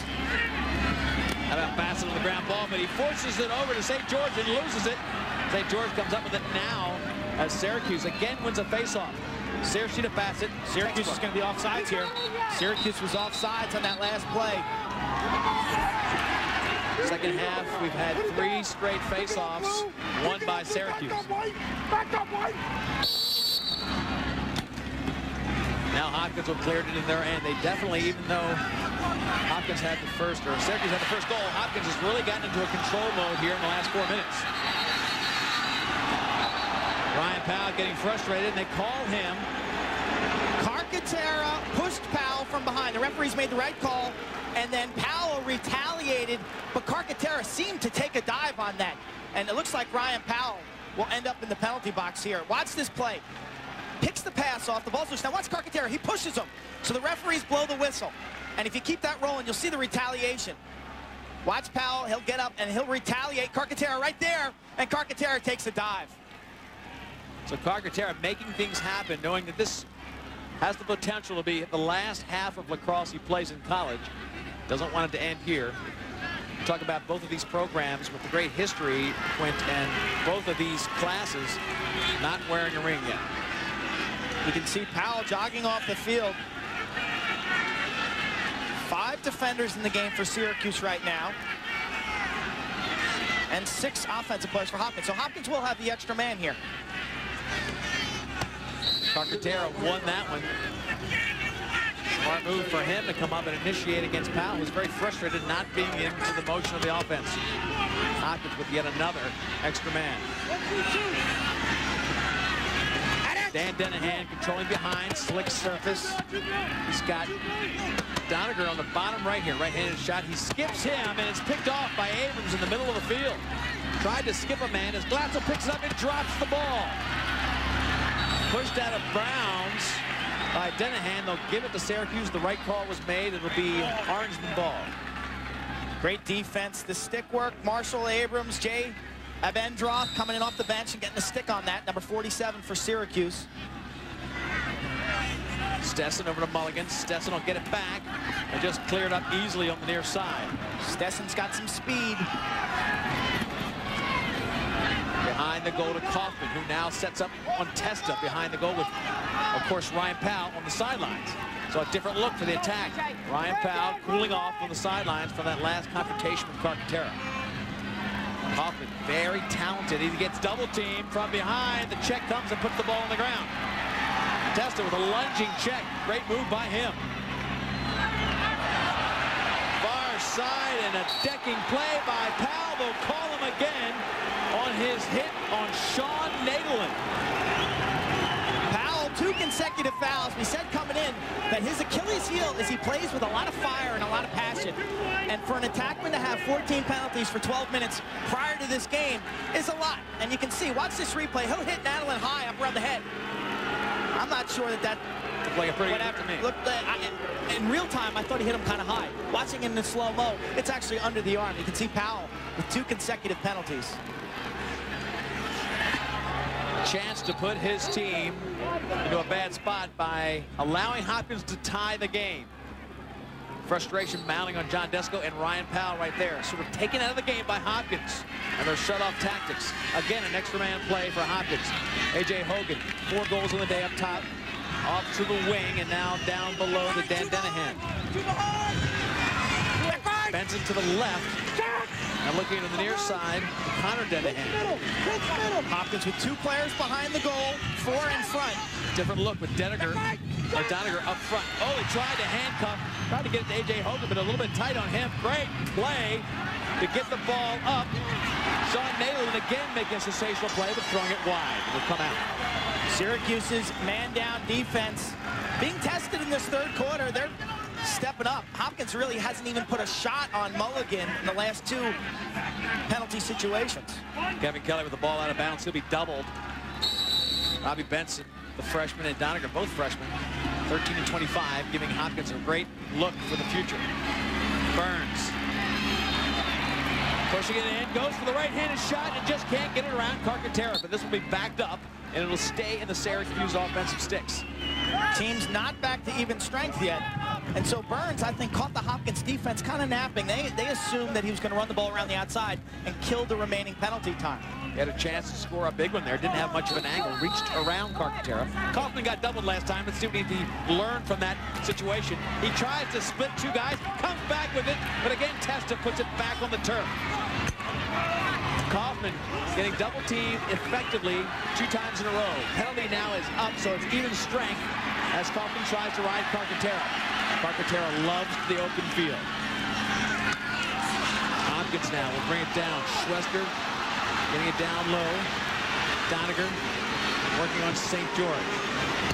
Dan Denahan. Glatzel playing defense on him. Now teams will wait, shift some people around. They get A.J. Hogan on the field. So Hopkins now to Muir, the young guy out there. Muir making a move inside. Muir with a right-handed shot that goes wide, backed up beautifully. Watch out, this could be trouble. Inside and wide for Dan Denahan. He really caused problems with a beautiful backup play. And another hit, technical foul on Syracuse, it looks like again. They are losing control, and Desko can't stand it. This is an interesting play because Abrams and Benson are chasing this shot, and Benson holds Abrams' stick blatantly. And Abrams gets frustrated and then dumps Benson right there. So you can see Hopkins, the taking a dive has really benefited them in this quarter. Interesting, though, they were both chasing the shot, and Benson had Abrams' stick clamped, and Abrams got really frustrated, and he said, hey, and he shoved him, and he gets caught. So Syracuse losing some composure, letting their season slip away as Hopkins has another chance to tie the game. They've been extra for the last 2 minutes. 2 for 6 on the day. Denihan scored an extra man goal, and A.J. Hogan scored an extra man goal. One of the big problems with this is that Abrams goes to the sideline because he had the penalty. You're taking maybe your best long pole off the field, and now you've got to stop Hopkins' offense. There, Denihan gets it to A.J. Hogan. Stetson up there with a short stick, number 4.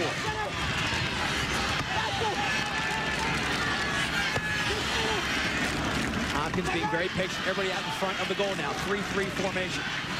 Denihan looks to the wing, far side. They tried to skip a guy, and Mulligan smelled that one and picked it off. Great play by him. Tries to split and get it up to Stetson. Hopkins is now winning the ground ball wars where before it was all Syracuse, but look at Syracuse ride him again. Ryan Powell, a little bit of room against Testa. He gets hit in the face. They call the penalty. Dishes out in front, and they can't get a finishing shot. Syracuse dodged 3 straight extra man. They were man short 3 straight times. Almost made it count on the other end with Ryan. And Powell doing a little showmanship of his own. Watch him move his head as Testa makes a contact right there. And then Powell just somehow gets that call. But the referee is all of a sudden clamping down on some of this aggressive play.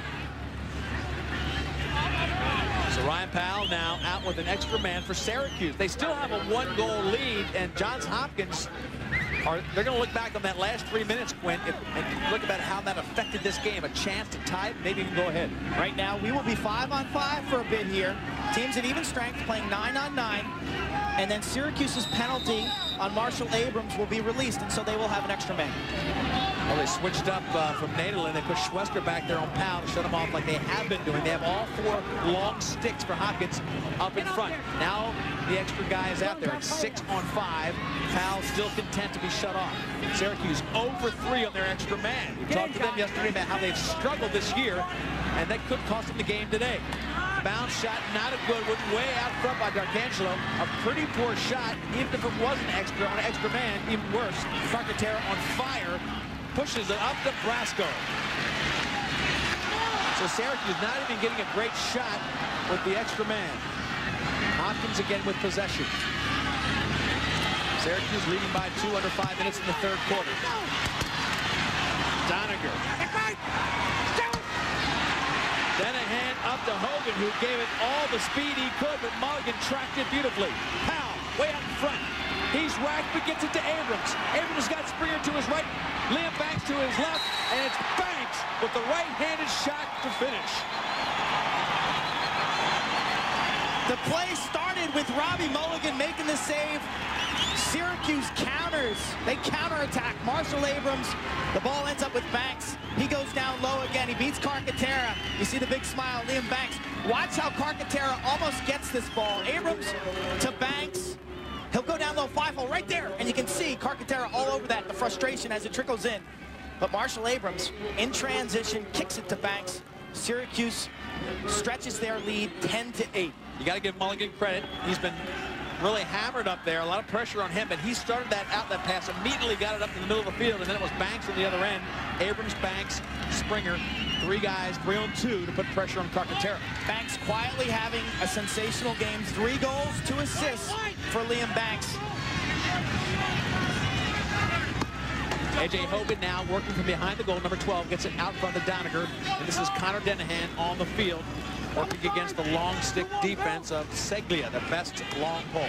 Not a great size player. He's not big, but he is tremendous. And if you ask the Syracuse guys, he's the best in the game in the long pole position. 24 against 24. Connor Denihan and Seglia, they go to the middle of the field. This is St. George with Denihan on him. Loses the footing a little bit again. St. George is willing to mug you over there. He can't wait to hit you. St. George known as a slugger and a hitter. Hard shot to the corner. Beautiful job by the young freshman starting on attack, Adam Doniger. Out of Hewlett, New York, played at Lynbrook. Really has helped to add some firepower to this offense. He brings them back to within 1. This is when he is so dangerous, when he's working towards the middle of the field. Denahan draws the crowd, and watch Doniger put his shoulder square up to the goal. So tough to find that ball when it's moving out of a moving target. Give Doniger some credit for working towards the middle of the field, really improving his shooting angle. The big freshman is tough to stop once he puts that shoulder down. Game still up for grabs, and here comes Searcy again, answering with a big face-off. Wheaton trying to check him from behind. Springer getting wrapped by Wheaton. After Wheaton loses a face-off, he is ferocious in his defense. Liam Banks gets the defense. The ball goes to Springer. Springer off the pipe. And it comes back out front. Run down beautifully by Stuart Smith, but that one was right off the iron. Drive, lower. I got backside. I got the backside.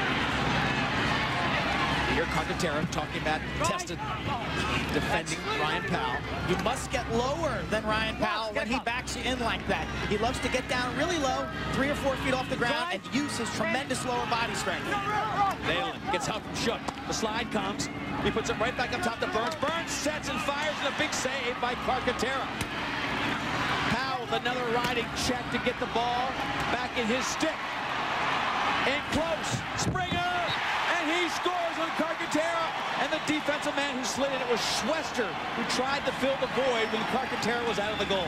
2-goal lead for the Orangemen.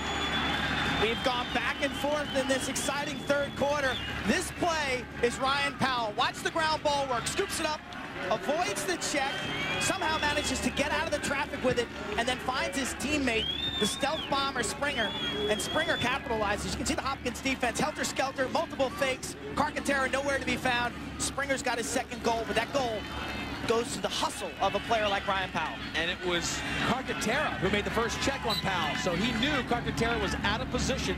Carcaterra doing a wonderful job of hustling about 20 yards out of the crease. That left the crease vulnerable. And here we are on the next faceoff. 2-goal lead for Syracuse as they push it down right in front of their own goal. Abrams comes up with the loose ball.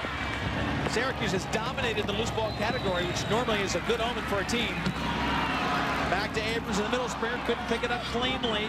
And here comes Schwester and Hopkins. They've got numbers. 4 on 2. Doniger.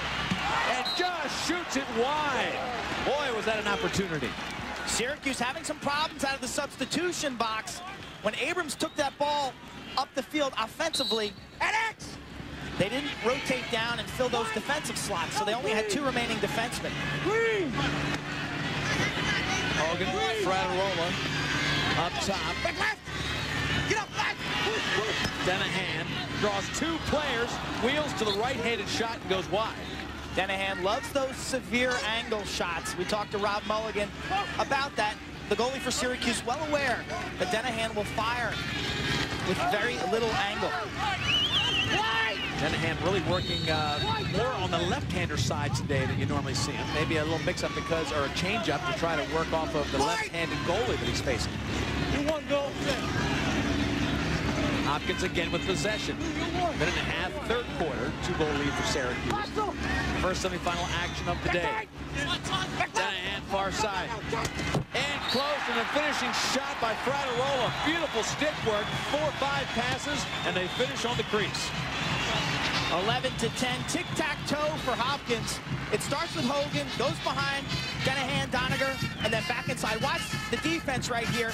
On the far side, they've got 1, 2, 3 against 3 Hopkins Blue Jays. And if you roll this forward, you can see as they go behind the cage here, this leaves this man open for a second. The slide right there is a little slow, and he gets the quick stick off, and they score. Great passing inside. Fraterola converts from Doniger. Goal number 10 for Hopkins. They've had a lot of minutes on the offensive end. Syracuse should feel lucky that they are only 10 goals on that scoreboard for Hopkins. Again, the face-off control by Searcy and company. They bring it back into the defensive zone to get possession. And they'll look to get a final shot here in the third quarter. Field appears to be holding up pretty well with the consistent rain falling here at College Park. Coyote, good matchup. Jukes inside on Don Scott, the young freshman. They ought to exploit that, you would think. Young freshman, short stick, Don Scott, and he was playing on Coyote. Doesn't mind doing it. Kaufman loses his footing, gets wrapped in the head, just a brush. And here comes Hopkins. Testa following it up beautifully. They're off in running as Hopkins brings it down. Muir, the young speedster. And that's the kid we just talked about. A lot of guts for Don Scott. He gives it up and gives the ball back to Syracuse with 30 seconds on the clock. Not a smart shot at all. They'll get it back as Mulligan just throws it out of bounds. Desco shaking his head. I can guarantee you John Halls is shaking his head. We've traded goals in this third quarter. Each team going back and forth and back and forth. This is a tactic, though. I mean, a simple tactic. So you can look at Halls. You want the last shot. Everybody at home knows that. And these teams are just so eager to push the tempo. They've lost a couple opportunities. Now the Blue Jays. Trying to get past it. They do easily get it up. Dan Stessel losing his footing. They look to the crease. Scott's still out there. The young freshman, the young speed midfield, the second unit. Time winding down. Denahan gets it. Just sucked down by Glatzel in the defense. They just absorbed that shot. It didn't even get anywhere near Mulligan. So we will start the fourth quarter with the same one-goal advantage for Syracuse as they had coming into the second half. We'll be back to College Park with the exciting conclusion of this first semifinal. Fourth quarter coming up. Back at College Park, the NCAA Lacrosse Championships semifinal action. Our first game of the day. It's raining steadily here, but these teams are not letting up on the offensive flow. The crowd's here and excited for fourth quarter action. Searcy and Whedon in place for the face-off to decide who advances to the championship. Score by quarters, Quinn. Really not much of a difference right there. These two teams combined for 9 goals in the first quarter. Again, picked up by Bassett on the face-off. The vacuum cleaner, time and time again, tried to find Abrams, and Abrams fell down. Conditions, again, continue to get a little sloppier as the rain comes down. Wheat picks it off. Looks to Brasco. No, he'll fire it, and right to the stick of Mulligan. Both teams trying to push the tempo. This will be a shot in close and wide to the right. Neither team wanting to pull back as Siglia comes down and gets a shot that could have decided the game. Ryan Powell, nobody on him, comes and wraps it around the defensive Testa. Good stop by Carcaterra. When you take poor shots against Syracuse and their goalie makes saves, you're going to pay on the offensive end because they counterattack so well. They get up the field. Stepped out of bounds is the call. We'll go back to Hopkins. You know John Halls will want to slow things down. This out of bounds on the sideline gives him a chance to put that first midfielder with A.J. Hogan. John Desco saying, hey, he wasn't even on the line. Halls liking the fact that now his players are in position. The chaos has stopped. He wants to settle this thing down and get a good shot. Syracuse with that 1-goal lead that they got really in the first quarter. They've played evenly since then.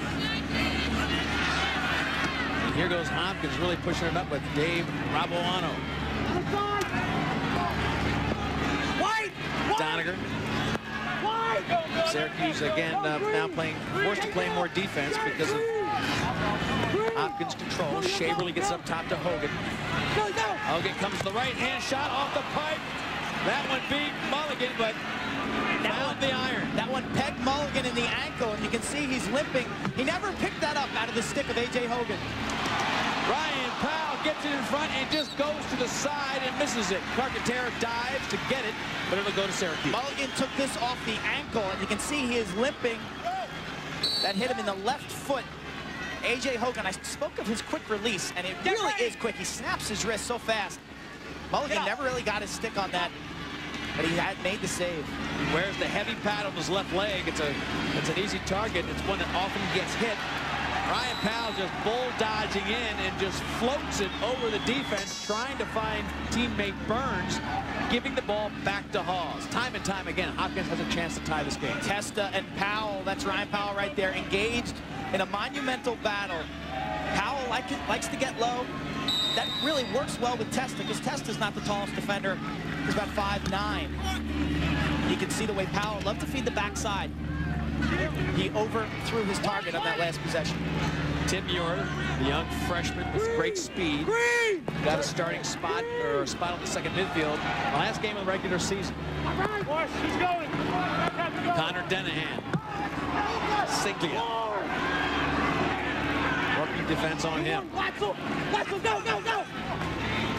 Hopkins continues to push in. Don Scott gets the ball behind. Scott, again, a freshman with no fear. Right now, Hopkins has 4 freshmen on the field. Tim Muir and Don Scott, and the attack of Doniger and Benson. You're good. You're good. Glatz, get up. Danahan with Glatz playing defense. Tries to get it across the field. Floats up, will stay in bounds, and just does. The kid steps out of bounds. Don Scott did a great job. From Manhasset is where he played, and at 5'7", he's playing a tough game today. Dances the sideline, gives it back to Syracuse. Tell you, A.J. Hogan has had a terrific game for Hopkins, but if you're Syracuse, you got to love the job that you're doing on Bob Benson, the crease attackman for Hopkins. Came into this game with 28 goals on the season, and he has not scored a goal yet. So they're doing a terrific job inside, guarding the big, tall left-hander. Coyote takes it from Glatzel, floats into the offensive zone, touches inside the dotted line to make sure that they have fulfilled the requirements of clearing. Got 10 seconds to get into that box. Kaufman. Take away the right. Timmy, you're going. Now Coyote getting a little bit of room. They're setting something up for him. Here comes the slide. He's got to move the ball. Can't find any help. Finally dishes down. Banks over to Powell. Big fake, and he buries it. Penalty on the play. They'll give him the goal. Finally, Ryan Powell had some time and room to do his dip and dunk fake, and he gets goal number 12. Huge goal for Syracuse. It's all about the ball movement. Watch the ISO of Powell. He'll be on the backside, and when the defense overcommits to the near side, he's left alone. Fake, fake, fake, dip and dunk. The push call right there will probably be waved off. That was tactical the way he did that. Just in the right position, got the ball, and when nobody slid early, he had the position in front. Look at the numbers for this tremendous offensive threat. That's the all-time Syracuse career points. Ryan Powell, 281. He's about to pass Tim O'Hara. You can see his brother Casey up top with 287 career points. 2-goal lead now. 11 and a half left. Plenty of time for Hopkins as Whedon gets an important possession. They've got room in front. One pass, and Mulligan reads it, anticipates the low pass. He can't control. Ball loose. Crease violation, no goal. A push or a crease violation, one or the other will be called. Push, they give it back to Hopkins. But that was chaotic to start with a nice save by... Oh, yeah. The way he matches up. Watch the save right here. Dan Danahan will drop his stick. The Cardinals in for a shooter. Mulligan snuffs that out. He was all over that shot, playing his angles so well. Hard to believe he lost it. He had it in his stick and somehow lost it to the right of the goal. Hopkins get another shot at it. Hogan starts behind with Abrams on him. This is another tremendous matchup of a great defender against a first-team All-American. Help him too. Help him too. We gotta help. Get, let's go. That's right. Doniger shoots it wide.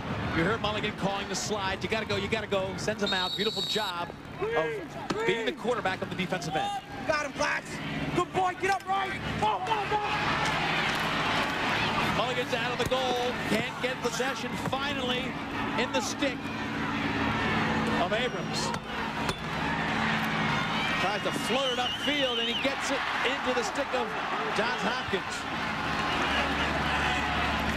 A little bit of desperation on the clears by Syracuse, and they've given it back to Hopkins twice. You can't keep doing that without paying for it eventually. Abrams made a sensational play on the grounder, and then the 10-second clock, I think, ticking in his head, so he just decided to chuck it. Didn't throw it far enough. Siglia playing defense on A.J. Hogan, who gets goal number 5. That'll count back to a 1-goal game. A.J. Hogan, 5 of the 11 Hopkins goals. This is why we featured him in our open. The most talented player on this Hopkins squad. He's done it so many ways. Watch the defense by Siglia, trying to wrap him and hold him. Hogan, another fadeaway jump shot. This time he shoots high. Look at the reaction on the sideline. John Hawes fired up. Watch this goal, though. We saw him do this earlier, and he shot the ball low. This time, he shoots it high.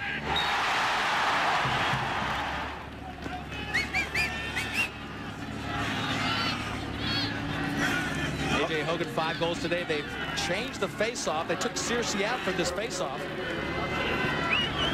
So Syracuse, with the dominance they've had, going Tim Burns in the face-off circle. Interesting call there. Ryan Powell. A lot of pressure on Powell, getting 4 players on him, and he tries to go through all of them. Mulligan up to help. Lobs it to Abrams. Good hustle by Powell to get possession.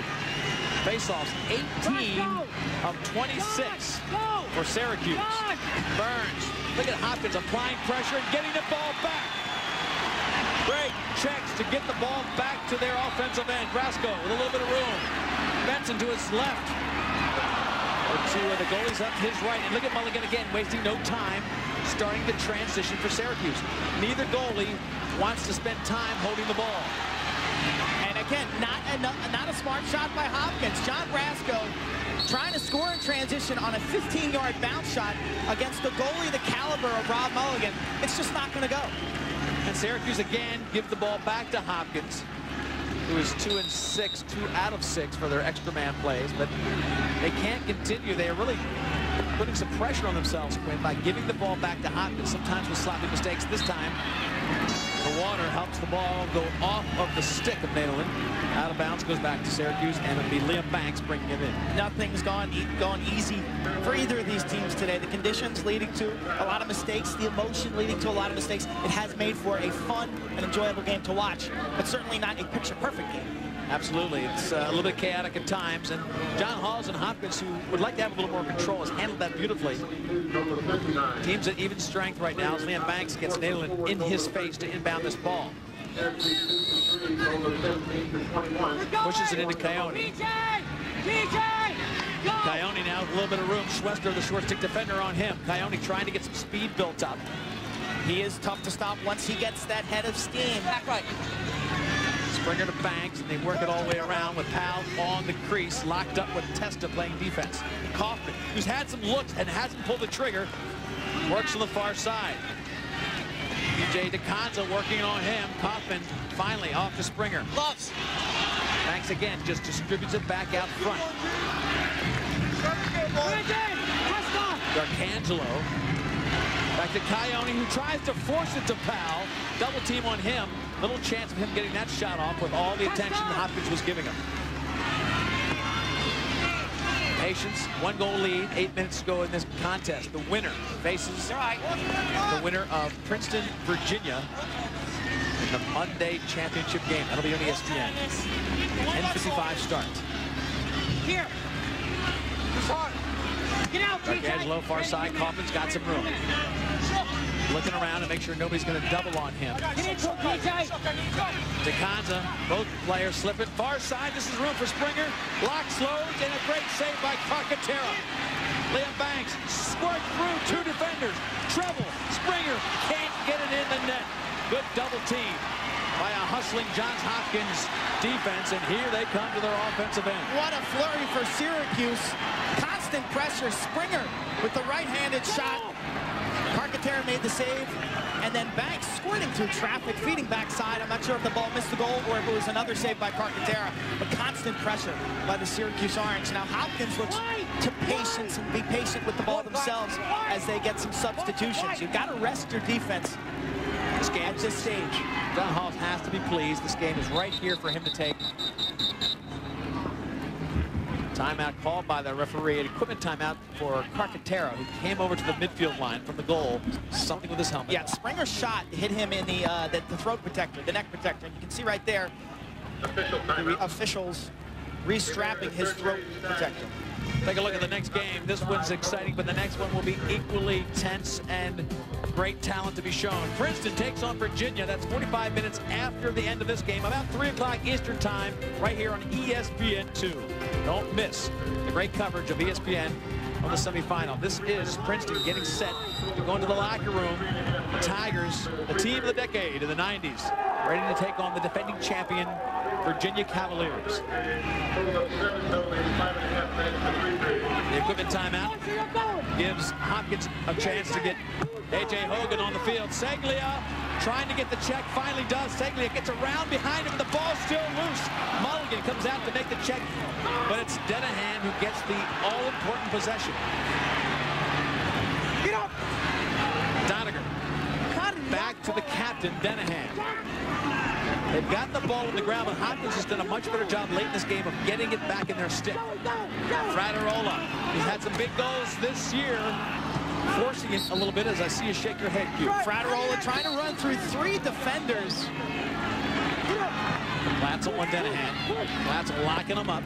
Denahan looking to distribute, forcing the corner. Glatzel hammering him, but the ball's still in his stick.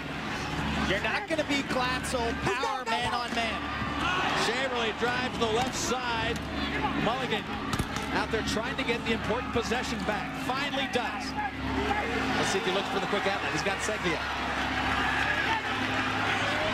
John Glatzel and Denahan have really interlocked in a great battle today. Room for Coyote. Split dodge comes in. He's got time, but a great check from behind by Shaverly. A little bit of a lazy stick, and Shaverly just took it back. And again, Hopkins has time to get a nice, quiet possession and a good shot. They put intense pressure on Syracuse, and you almost feel that it's inevitable they're going to tie the game. And they will be patient right here as they substitute some fresh legs on the field. Syracuse has been asked to play an awful lot of defense here in the 4th quarter. Good one, Jay. I was saying, though, the Glatzel-Denahan matchup, Glatzel is so tough to beat man on man. Rarely gets beat to the goal. Hopkins now looking for a high percentage shot, swishing down with a bounce shot. Beautiful job, and a goal by Timmy Muir, the freshman, the biggest goal of his career. The speed that Hall's liked as they put the young kids into that second midfield was evident there. It's the biggest goal of his career because it's the first goal of his career. Timmy Muir comes into this game having played in every game this year, 0 goals and 2 assists. And here he is, fresh off the bench with a nice bounce shot on the run. The reaction on the Hopkins bench, they know how crucial it is for some of their younger players to score. And emotionally, that's got to be a big lift as they tie it at 12. That ball was right in front of Mulligan. Didn't get the body on it, which cost him as it bounced over his shoulder. Searcy back out there with Whedon. It's a war of face-offs that could mean the championship opportunity. Winner here goes to take the winner of Princeton, Virginia. And 5 minutes left to decide. All tied at 12. Searcy thought he had it. He didn't, and here comes Whedon. He'll take his chances now to calm things down, as Hopkins now has a chance to go ahead with a goal here. Syracuse and company, they've dominated today, but that was a crucial face-off at 12-12. Whedon somehow scored it out of the struggle with the ball. A.J. Hogan looking to shoot, goes high and wide. That's all right. That one either hits the corner or it's backed up beautifully by Doniger. A possession kind of shot. Again, pressure on Mulligan, who picks up and immediately outlets. Pressure. Bassett coming up hard, trying to outrun. Springer down low, far side, and Liam Banks gets stuffed by Carcaterra. The save of the day by Brian Carcaterra. Carcaterra dove across the cage. We're going to have a delayed call against Syracuse. That was an unbelievable save as he dove across the goal. The fans loving it. Carcaterra.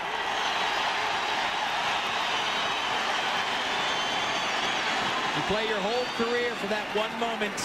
Carcaterra loves the crowd, loves the moment, and he did all-out effort, the biggest save of his brilliant career. Watch the fast break. Bassett to Springer to Powell across the cage. And look at Carcaterra. He just sells out, dives across the cage, and gets a stick on that. Foul against Syracuse, so Hopkins now with the extra man. They're working up top. Hogan wanted to get the shot off in a little bit too quickly. 2 out of 7 are the numbers for the extra man for Hopkins. This will give them the lead if they can get it by Mulligan. Good job, Bill. Get in. Connor Denahan off to Doniger. Back to Dan Denahan, the captain of this offense. Very controlled. No rush here with 3.5 minutes left to go in the game. One time for a shot. Good stick check. Puts the ball back as teams are at even strength. The all-important possession. It'll be a push call probably on Syracuse. Oh, they're going to put him in the box. I didn't see it on the struggle. Rabuano, Denahan, Abrams, and Stetson We're all really on the ground battling for the ball. Some kind of call on the near side. Well, Abendroth gets called for a slash. That's the way I read it. Tell you, Syracuse's defense, though, after giving up 2 extra man goals to Hopkins, they have been outstanding in the second half. Right now, Hopkins 2 for 8 on the extra man. At one time in this game, I think they were 2 for 3 or even 2 for 4. So they found the answer. If you're Hopkins, I think you got to change the formula. It's clearly gone stale. Their extra man offense is not even generating any shots right now. Change your format, get a little movement, things may open up. Let's see if they come with that kind of effect. One more chance. They certainly have had the extra man minutes. They've had so many more chances with the extra player than Syracuse has. Syracuse's extra man defense so quick. Seglia up top, and Marshall Abrams inside gets a stick on any pass that comes through the middle. Trying to get the lead with only 3 minutes to go. Crucial extra man play as Hogan takes it with Kelly in front of him. St. George plays defense on that side. Young kids everywhere for Hopkins. Donald Scott down low, number 6. 2 freshmen down low. Don Scott for the left hand. Oh, no, I'm sorry. This is Rabuano. Rabuano's down the left hand. Good save by Mulligan. That was right in the corner. An outside shot. It was well placed. Give Robbie Mulligan big time credit. Staying with that. Getting his stick on the ball. And look at this clear as Connor Denahan tries to get it back. Kelly almost falling down twice, crawling across midfield.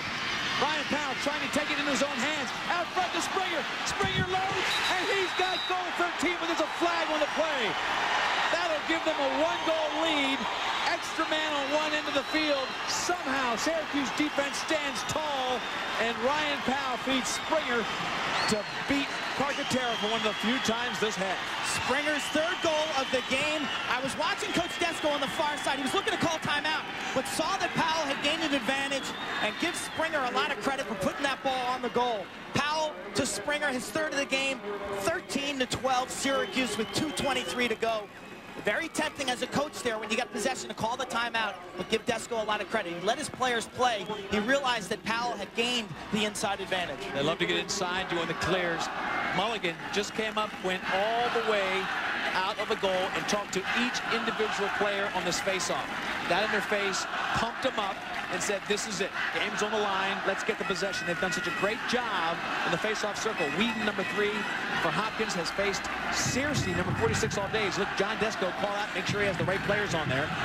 Syracuse will be down for 5 seconds. That was a short-handed goal. That was a short-handed goal. Unbelievable shifting of events here. There was still extra man for Hopkins.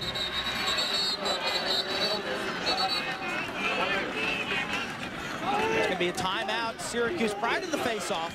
So that short-handed goal could prove to be the difference in this game. Mulligan making the great save on the outside shot, getting the outlet, triggering the Syracuse transition game.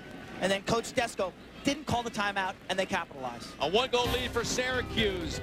2 minutes left to decide who goes to the championship in lacrosse.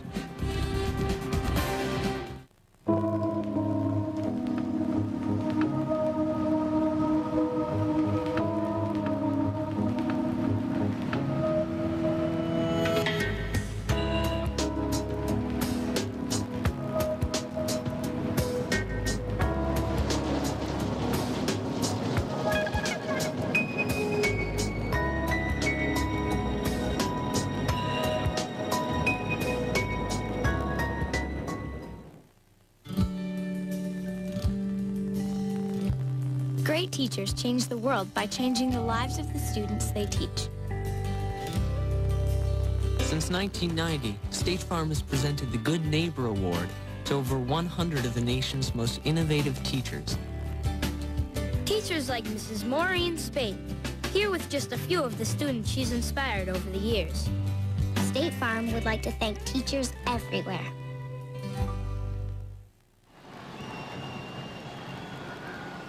So dramatic, the last 2 minutes, and Syracuse doing the impossible, scoring shorthanded. Let's take a look at the series history, Quint, of these two great legendary teams. Hopkins leads the all-time series, but Syracuse has won 3 out of the last 4, all by 1 goal, and that's the margin today. Look at the championship battles these two teams staged in the 80s. Syracuse has won 4 of the 7 tournament meetings, and this certainly living up to the billing. Syracuse Hopkins, always an intense rival. Hopkins has to get the ball, and Whedon comes up with a big face-off. Siglia, who has been dominant today, Whedon comes up with the biggest face-off of the day. They had to have possession, and they get it. Ball down on the carpet. Everybody's sliding as Dan Dennehan comes right back up with it. Hopkins pushing the tempo. And look at Syracuse just wrapping him up. There's a flag down at the midfield.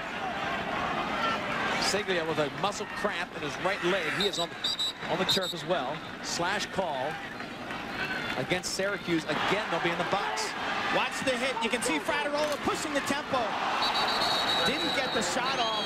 And Siglia goes down with a leg cramp. He's still on the floor. Siglia is taking a look at his left calf, I believe. These teams should now be even strength because, remember, Syracuse had the man advantage there, so it should be 9-on-9, which would result in basically a 5-on-5 half-court situation.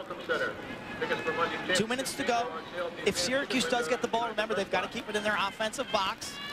But Hopkins now set for a set play here as they trail by 1 goal. Don't forget, we've got the bookend of this great matchup. Princeton takes on defending champion Virginia 45 minutes after this game, about 3 o'clock Eastern time, right here on ESPN2. ESPN's coverage, exclusive coverage of NCAA Championship Lacrosse. Don't miss it. Halls with yet another chance to tie this game up. For 37 seconds, these two teams will be at even strength. And then Hopkins will have a man advantage because of that Syracuse foul. So if you're Hopkins here, you're going to be patient probably for 37. Watch the replay.